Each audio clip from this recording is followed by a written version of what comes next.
মা দুর্গা সত্যিই শূন্যে? অবাক হচ্ছেন? হ্যাঁ বন্ধুরা, এটাই সত্যি। আমরা সবাই বৈদ্যুতিক চক পূজা কমিটির এবছরের ভাবনা পাহাড় ডাকে। পূজা মণ্ডপের জোর প্রস্তুতি চলছে। শহরতলির পূজা মণ্ডপগুলির সাথে জেলা স্তরের পূজা মণ্ডপগুলির জৌলুস কোনো অংশে কম না। তা প্রমাণ ডাকে এই বৈদ্যুতিক চক পূজা মণ্ডপটি। বরং বেশি প্রাণ থাকে এই সকল পূজা মণ্ডপগুলিতে।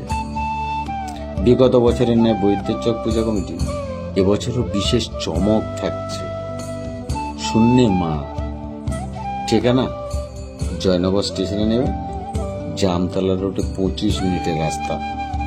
বৈদ্যুতিক চক মোড় নামলেই এই কাঙ্ক্ষিত পূজা মণ্ডপটি দেখতে পাবে।